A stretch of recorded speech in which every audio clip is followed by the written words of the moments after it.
창세기 29장 16절에서부터 20절까지 말씀을 우리가 한 목소리로 읽겠습니다. 16절입니다.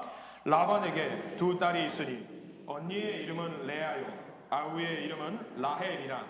레아는 시력이 약하고 라헬은 곱고 아리따우니 야곱이 라헬을 더 사랑함으로 대답하되 내가 외삼촌의 작은 딸 라헬을 위하여 7년을 섬기리이다. 라반이 이르되 그를 내게 주는 것이 타인에게 주는 것보다 나으니 나와 함께 있으라.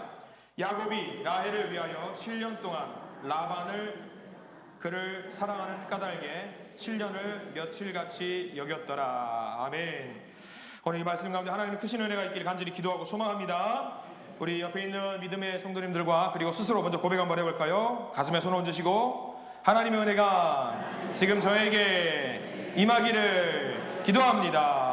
우리 옆 사람 축복하면서 하나님의 은혜가 지금 여러분에게 임하기를 기도합니다. 아멘. 하나님의 은혜가 넘치기를 기도하고 소망합니다. 자, 오늘 말씀은 사랑이라는 우상이라는 제목으로 좀 말씀을 나누어 보려고 합니다. 여러분들이 좋아하는 단어들이 있다면 어떤 것들이 있을까요? 제가 좋아하는 단어는 사랑이라는 단어를 굉장히 좋아합니다.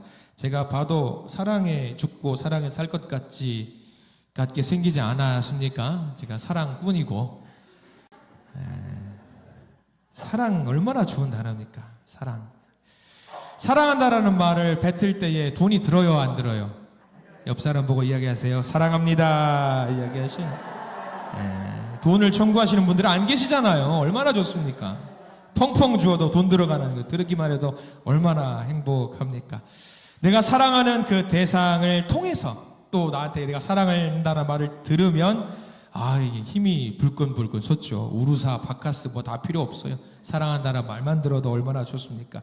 하루의 일과를 마치고 퇴근하고 집에 갔는데 아이들이 아빠 사랑해요 하면은 힘이 납니다. 저는 그 말을 잘 못 들어요. 아빠 사랑합니다. 여러분 자주 들으세요? 좋은 가정이에요. 좋은 가정이에요. 정말 좋은 가정이에요. 저는 늘 제가 먼저 고백하는 것 같아요. 아들아 사랑한다 그러면 아들이 뭐라고 그런 줄 알아요? 저도요. 요즘은 그렇게도 안 해요. 사랑한다 아들, me too. 뭐 이런 식의 대화입니다. 여러분 사랑한다는 말 많이 하십시오. 사랑 많이 받는 것만큼 행복한 일 없어요. 사랑한다는 말 많이 하시기 바랍니다. 그래서 세상의 대중가요들 보면은 사랑에 죽고 사랑에 사는 노래들이 너무나도 많이 있잖아요. 사랑. 그러면 가만 보면 사람들은 사랑의 노예로 사는 것 같습니다. 성경에도 그 이야기가 있어요. 사랑의 노예가 되어가지고 굉장히 힘든 삶을 살았던 사람에 대한 이야기, 오늘 우리가 읽었던 야곱에 대한 이야기를 한번 보려고 합니다. 사랑을 쫓다가 최종 결론이 그렇게 좋지도 않았던 이야기가 또 오늘 성경 말씀의 이야기거든요. 사랑에 휩쓸려서 인생 전부를 걸었던 사람 야곱에 대한 이야기가 오늘 이야기일 수 있을 것 같습니다. 야곱, 누구한테 사랑에 빠졌던 거죠? 라헬이라는 여인에게 모든 것을 빼앗겼던 사랑의 노예가 되었던 사랑꾼 이야기입니다. 그 이야기 한번 해보시죠. 야곱과 에서가 있죠. 그 이야기는 많이 알고 계시니까. 야곱과 에서. 누가 형이지요?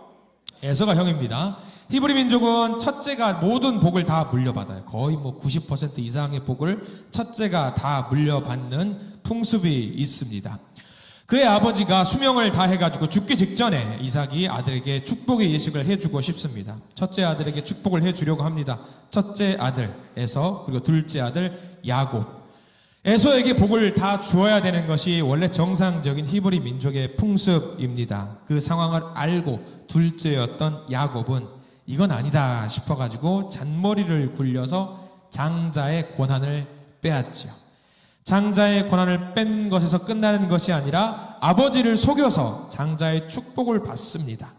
원래 에서가 받아야 되는데, 형인 에서가 받아야 되는데 자기가 수작을 부려가지고 자기가 다 복을 받죠.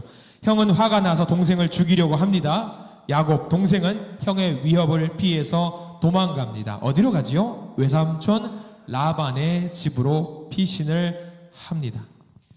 외삼촌 라반은요, 조카 야곱을 받아줘요. 그리고 자기 양떼의 일부를 떼다가 잘 꾸려봐라 해가지고 양떼를 맡깁니다. 근데 보니까 어때요? 생각보다 잘해요. 야곱이 그 일을 잘 합니다. 그런데 조카라는 이유로 무료로 이 일을 봉사하게 만들 수는 없겠다 싶어서 한 가지 제안을 합니다. 자, 지금부터 이제 우리 성경 말씀을 좀 보려고 합니다. 여러분 성경책 보시고 15절 말씀. 외삼촌 라반이 조카에게 한 제안이 뭔지 여러분들 성경책을 꼭 보시고 같이 읽겠습니다. 15절 시작. 라반이 야곱에게 이르되 내가 비록 내 생질이나 어찌 그저 내 일을 하겠느냐. 내 품삯을 어떻게 할지 내게 말하라. 이거 뭐예요? 연봉 협상하자라는 거예요. 그냥 공짜로 일을 할 수는 없으니까 내 조카이지만 그래도 일을 하면서 품삯을 받으며 일하는 게 당당하지 않겠냐. 좋아요. 합당한 제안입니다. 야곱이 제안을 해요. 라반이 제안을 했던 것에 대해서 오히려 역으로 제안을 합니다. 야곱이 무슨 제안을 하는지 보시죠. 16절과 17절과 18절 말씀 같이 한번 읽겠습니다. 시작. 라반에게 두 딸이 있으니 언니의 이름은 레아요 아우의 이름은 라헬이라. 레아는 시력이 약하고 라헬은 곱고 아리따우니 야곱이 라헬을 더 사랑하므로 대답하되 내가 외삼촌의 작은 딸 라헬을 위하여 외삼촌에게 7년을 섬기리이다. 성경은 참 솔직해요. 언니였던 레아와 동생이었던 라헬을 비교할 때 17절에 뭐라고 나와 있어요? 레아는 시력이 약하고 라헬은 곱고 아리따운. 이 두 개가 비교가 되는 건지는 모르겠어요. 근데 성경은 이렇게 비교를 꼭 해놔요. 한 여자는 안 좋아, 뭐든지 안 좋아. 한 여자는 다 가졌어. 이렇게 꼭 비교를 합니다. 그때부터 야곱은 사실 라헬의 사랑의 노예가 되었습니다. 이미 이 제안이 있기 전부터 야곱은 눈이 이미 한번 횟가닥 되어 있어요. 사실 우리가 놓칠 수 있는 부분들이 있는데 야곱과 라헬이 첫 만남 아세요? 굉장히 강렬하거든요. 첫 만남부터 무슨 일이 있었는지 여러분들 보세요. 11절 말씀 볼게요. 시작. 그가 라헬에게 입맞추고 소리내어 울며. 첫 만남부터 뭘 한 거예요? 물론 히브리 풍습은 볼에다가 뽀뽀하는 게 풍습이긴 해요. 근데 이제 친척인 걸 알고 볼에다 뽀뽀하면서 너무 내가 그동안 살아왔던 게 힘들다. 내가 너무 힘들게 여기까지 왔다 하니까 온갖 눈물이 다 나오는 거예요. 근데 무려 그렇게 울면서 만난 여자가 사촌이에요. 그리고 비슷한 연배에 있는 사람이고요. 근데 무려 가장 중요한 게 뭐예요? 예뻐요. 성경에는 예쁘다가 나와 있잖아요. 그러니까 첫눈에 지금 야곱이 반해버린 거예요. 라헬한테 반해버린 거죠. 그래서 외삼촌이 제안을 하니까 오히려 더 역으로 제안을 하는 거죠. 뭐라고 제안을 하냐면 7년치 연봉 안 받아도 되니까 라헬과 결혼하게 해달라고 결단을 합니다. 여러분들 이거 쉬운 결단 아닙니다. 사랑의 눈이 머니까 되는 게 없는 거예요. 7년치 연봉이라고 하는 건 엄청난 액수입니다. 그 액수를 기꺼이 투자하겠다라고 이야기를 합니다. 자, 여러분들 20절 보십시오. 20절 우리 성경 말씀 29장 20절 말씀을 함께 볼게요. 20절 시작. 야곱이 라헬을 위하여 7년 동안 라반을 섬겼으나 그를 사랑하는 까닭에 7년을 며칠까지 여겼더라. 이 7년도 얼마나 빨리 지나갔어요. 며칠처럼 지나갔어요. 왜? 목표가 있었거든요. 어떤 목표? 라헬을 기필코 내 아내로 맞아들이고 말겠노라 하고는 사랑의 눈이 멀어버리니까 되는 게 없어요. 7년 뭐 아무것도 아니에요. 그냥 열심히 일했던 거죠. 일하면서 오로지 머릿속에는 라헬만 생각했던 거예요. 상사병에 제대로 걸렸습니다. 열심히 7년을 섬겼습니다. 때가 되었습니다. 외삼촌, 드디어 7년이 되었습니다. 드디어 제가 결혼할 수 있게 되었습니다. 가끔 우리가 성경을 읽으면 이 생각을 해요. 아니, 아무리 그렇다라고 해도 이렇게 빠질 일인가? 아무리 한 여성에게 이렇게 빠지는 게 맞는 일인가 생각을 할 수밖에 없거든요. 근데 이해가 됩니다. 야곱의 삶을 보세요. 아버지에게 사랑을 못 받았어요. 그리고 소중한 어머니를 두고 떠나왔어요. 혈혈단신 광야를 지나가요. 힘들어요. 목숨을 잃을 뻔한 위기도 몇 번 놓였어요. 혼자밖에 없어요. 너무 외롭고 힘들어요. 근데 외롭고 힘든 상황 속에서 첫 번째로 봤던 사람이 라헬이에요. 그리고 그 라헬이 너무 아름답고 나하고 마음도 맞는 것 같고 대화도 되는 것 같아요. 그러니까 이 여인을 통해서 결혼만 할 수 있다라고 한다면 내가 모든 것을 다 위로받을 수 있겠다라고 하는 거를 야곱이 생각을 하게 되었던 거죠. 이해가 안 되는 게 아닙니다. 조금 어려운 이야기를 좀 해볼까요? 어네스트 베커라는 학자가 있어요. 미국의 인류학자인데 이 어네스트 베커라는 사람이 책을 썼어요. 책을 썼는데 저 책을 통해 죽음의 부정이라는 책이에요. 뭐 너무 외울 필요는 없습니다. 다만 저 사람이 주장한 게 너무 이 이야기가 맞는 게 있어요. 뭐냐면 유대인이었던 그 사람이 주장했던 거 뭐냐면 사람들이 이스라엘 백성들이 하나님을 믿는 신앙을 잃어버리고 나서 그 대신에 택했던 게 하나가 있다라고 해요. 뭘 것 같아요? 로맨스를 택했다라고 합니다. 남녀 간의 로맨스. 삶의 의미를 하나님으로부터 찾아야 되는데 하나님으로부터 찾지 않고 필요한 자존감과 내가 나되게 인정받기 위해서 이성을 찾았다라는 거예요. 일리가 있는 말이에요. 야곱이 한 일이 바로 그겁니다. 이 시대에 살고 있는 이 시대에 야곱과 비슷한 방식으로 사람들이 다른 걸로 그 마음에 채운다라고 하는 거지요. 야곱은 지금 그 자리에 누구를 채웠냐면 여성, 내가 사랑하는 저 여성을 그 마음속에 채운 거예요. 많은 사람들이 결혼하기 직전에 고백을 합니다. 내가 저 여자랑만 결혼할 수 있으면, 내가 저 남자랑만 결혼할 수 있으면 내가 모든 것을 다 이루어낼 수 있겠노라. 근데 여러분들 그래요, 안 그래요? 저는 그런 것 같은데 안 그렇습니다. 안 그래요. 기대와 희망이 크면 클수록 실망하는 것도 커지게 됩니다. 그렇게 내 마음속에 모셨을 때에 반드시 모든 것을 다 가진 것처럼 생각하게 만들어줄 수 있는 존재는 누구밖에 없냐면 하나님밖에 없어요. 우리가 잘 알아야 돼요. 사랑에 대해서 중독을 당한 셈이지요.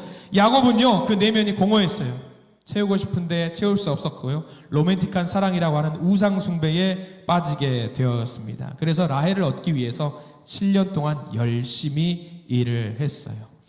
당시에 신부를 데리고 오려면 통상적으로 지참금이 있어야 된다라고 합니다. 신부를 데리고 올 때 지참금은 지금 7년 동안 연봉이라고 했잖아요. 사실 4분의 1 정도면은 원하는 신부를 데리고 올 수 있었대요. 근데 무려 4배나 더 주고 라헬을 데리고 오려고 했던 거죠. 지독하게 중독에 빠져 있었던 거예요. 저거 라헬 아니면 안 된다고. 라헬 아니면 안 된다고. 근데 중요한 거는요. 이것을 누가 그것을 딱 캐치했냐면 누가 캐치했냐면 외삼촌 라반이 그것을 알아차렸어요. 야곱이 7년 동안 기꺼이 일할 테니까 라헬을 주시옵소서 이 말을 듣고 나서 라반이 오호라 이 녀석 봐라. 아, 내 딸에게 빠졌구나. 오히려 그 외삼촌은 야곱을 이용합니다. 외삼촌 라반이 야곱에게 한 대답을 보실래요? 굉장히 애매하게 대답을 하거든요. 여러분들 19절 말씀 보실래요? 라반이 7년 동안 일하면 라헬을 주겠다라고 이야기를 안 했어요. 절대 안 했어요. 19절 말씀 같이 읽겠습니다. 시작. 라반이 이르되 그를 내게 주는 것이 타인에게 주는 것보다 나으니 나와 함께 있으라. 자, 라반이 준다는 얘기가 안 준다는 얘기예요. 준다는 얘기가 아니었어요. 근데 야곱은 사랑에 빠지니까 그 말을 뭘로 들었어요? 준다라는 이야기를 들은 거죠. 라반이 잘못한 거 아니에요. 야, 그래, 다른 사람들에게 주는 것보다 너한테 주는 게 더 나을 수도 있겠다. 그래, 열심히 한번 일 해봐라. 그러면 야곱은 그것을 준다라는 이야기로 받아들인 거죠. 자, 7년이 지났어요. 외삼촌, 약속을 지키셔야죠. 그래, 알았다. 결혼을 시켜줘야지. 너도 어엿한 남자가 되었으니 결혼을 하자. 그때 당시 혼인 풍습은요, 오랜 기간 잔치를 벌입니다. 그리고 신랑으로 하여금 술을 잔뜩 먹여요. 거하게 취하게 만들지요. 그리고 아내가 될 사람의 면사포 같은 거를 씌운 다음에 신랑에게 데려다 주는 일을 합니다. 그래요. 그렇게 해서 한 여자가 야곱에게 들어갔습니다. 밤이 됐습니다. 취했습니다. 레아인지 라헬인지 누구인지 몰라요. 첫날 밤을 보낸 야곱입니다. 아침에 일어났어요. 소리를 지르며 놀랐겠죠. 그리고 이 상황을 파악하고 외삼촌에게 갔겠죠. 외삼촌, 라헬을 달라고 했습니다. 왜 라헬이 아니라 레아가 저기 누워있는 겁니까? 제가 7년 동안 섬겼습니다. 왜 저를 속이십니까? 이 질문에 대해서 라반이 대답을 합니다. 26절 말씀, 라반이 뭐라고 대답을 하는지 한번 보실까요? 26절 시작. 라반이 이르되 언니보다 아우를 먼저 주는 것은 우리 지방에서 하지 아니하는 바이라. 미리 말을 하든가. 이 억울한 상황 어떻게 해소합니까? 이 마음속에 비어있는 공허함을 해결하라고 이 일을 벌였는데 오히려 이 일을 통해서 마음의 상처와 배신감이 자리매김하게 되었던 겁니다. 그리고 외삼촌이 말하죠. 알겠다. 미안하다. 이미 이렇게 된 거 어쩔 수 없으니 어떻게 하라? 7년을 다시 일해라. 그러면 내가 그때는 약속한다. 라헬을 너에게 주겠다. 중요한 거는요, 이때부터는 주도권이 누구한테 있어요? 야곱에게 없어요. 이때부터는 주도권이 외삼촌에게 있는 거예요. 빼도 박도 못하게 된 거예요. 7년을 똑같이 일해라. 아까 말씀드렸죠. 4분의 1이면 된다고 했어요. 근데 라반은 7년을 또 일해라 라고 이야기해요. 무려 14년 동안 일을 하라고 합니다. 이 제안을 듣고 야곱은 굳이 따지지 않고 순순히 따릅니다. 근데 이 말씀을 준비하면서 재미있는 이야기를 하나 발견했어요. 옛날에 랍비가 여기를 이런 성경 구절을 주석을 하면서 부연 설명을 한 흥미로운 이야기가 있더라고요. 성경의 기록이 아닙니다. 이런 이야기예요. 자고 일어났을 때 아침에 야곱이 레아하고 눈을 마주치는 순간 서로 당황해서 야곱이 레아에게 물어봤답니다. 나는 라헬을 불렀는데 왜 언니인 당신이 여기 있습니까? 나는 라헬과 결혼하고 싶었는데 왜 당신이 나온 겁니까? 레아가 여기서 굉장히 지혜로운 답을 했다라고 해요. 당신 야곱은 아버지 이삭 장자의 축복을 받으려고 아버지를 속인 거 아닙니까? 아버지를 속였잖아요. 왜 아버지에게 속였고 형도 속이셨습니까? 그런데 저한테 이렇게 따지면 안 되는 거 아닌가요? 라고 오히려 레아가 물어봤다고요. 그 말을 듣고 야곱이 머리 한 대 얻어맞은 것처럼 아무 말도 할 수 없었대요. 자기가 지은 죄가 있기 때문에. 그래서 7년 동안 내가 할 일 없이 더 일을 해야 된다라는 것을 알게 되었어요. 야곱은 사랑에 중독되었던 거예요. 사랑에 중독되었어요. 여러 가지로 마약처럼 작용해서 그 삶을 지배하게 되었던 겁니다. 사랑이라는 그 이름이, 그 제목이 우상이 되어서 야곱을 지배하게 되었던 거예요. 그렇게 라헬을 향한 마음, 그게 우상이 되어서 무슨 문제로 이어지게 되느냐. 향후에 이 결혼 과정 다 끝나고 나서 자녀들도 많이 생기잖아요. 12아들이 생기잖아요. 문제가 뭐냐. 라헬의 아들들을 특별히 더 사랑을 합니다. 편애를 합니다. 이 편애로 인해서 그 집안에 계속 문제가 발생이 돼요. 사랑에 중독되고 사랑에 빠지고 하나님이 있어야 될 그 자리에 사랑이라는 이름, 이성을 향한 사랑이라는 마음으로 인해서 그 가족 대대로 무너지게 되는 일이 발생을 하게 됐다라는 거죠. 이 이야기의 교훈은 무엇일까요? 뭐 누구를 본받아야 한다, 어떻게 해야 된다, 그거 아니에요.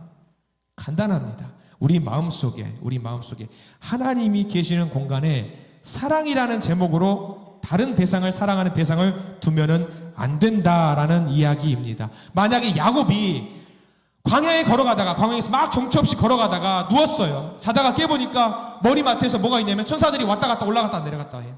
아, 여기도 하나님을 만날 수 있는 공간이구나. 그 마음으로 살았다라고 한다면, 내 마음속에 하나님이 계시구나, 내가 어디를 가거나 하나님이 계시는구나, 그거를 알았다라고 한다면, 그 마음으로 살았다라고 한다면 이렇게 사랑이라는 제목으로 속임을 당하지 않았을 겁니다. 인간적인 공허함과 마음의 아픔과 외로움, 그것을 하나님으로 채워야 되는데 하나님으로 채우지 못했고요. 라헬만 얻으면 된다라는 생각으로 살았던 거죠. 25절 상반절 한번 보실래요? 여러분들 25절 상반절에 보면 이렇게 나와 있어요. 25절 상반절에 야곱이 아침에 보니 레아라, 이 말을 직역하면 이렇게 됩니다. 아침이었다, 보았다, 레아였다. 딱 이 세 글자예요. 아침이었다, 보았다, 레아였다. 이게 무슨 말이냐? 세상에 희망을 두더라도 결국은 뭐냐면, 세상에 희망을 두더라도 결국은 뭐냐면 레아다. 희망을 걸고 달려가고 부지런히 갔어도 보았더니 결국 뭐다? 레아다. 세상을 사랑하는 그 마음에 우리의 모든 것을 건다라고 하면은요, 결국 그 사랑이 우리를 배신하게 될 거라는 이야기입니다. 이성을 향한 사랑만 그럴까요? 자녀도 마찬가지입니다. 나의 모든 것을 자녀에게 걸면 돼요, 안 돼요? 어른들이 하시는 말도 다 그런 한결같이 똑같은 말을 하더라고요. 자녀에게 모든 걸 다 부어주면은 자녀들이 결국 배신한다는 이야기를 많이 들어요. 자녀에게 모든 것을 걸면 안 되는 거예요. 내 영혼에 필요한 것을 모두 줄 수 있는 사람은요, 이 세상에 존재하지 않아요.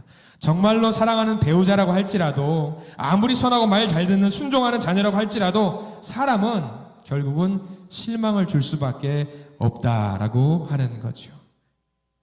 혹시 우리 성도님들 마음에 야곱처럼 내 마음을 다른 어떤 사랑하는 대상으로 채우려고 하는 그런 시도들이 있습니까?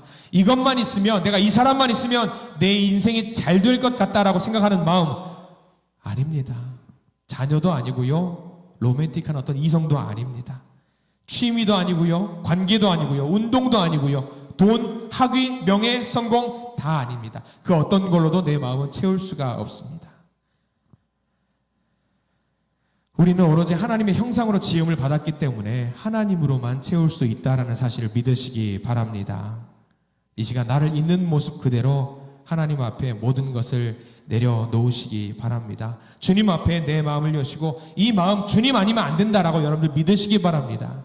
하나님 한 분만을 모시고 이 세상에 그 어떤 것도 채울 수 없다는 것을 믿고 고백하면서 하나님 내 마음속에 들어와 주시어서 저를 인도해 주십시오. 그 믿음으로 달려가시는 저와 여러분들 되시기를 간절히 축원합니다.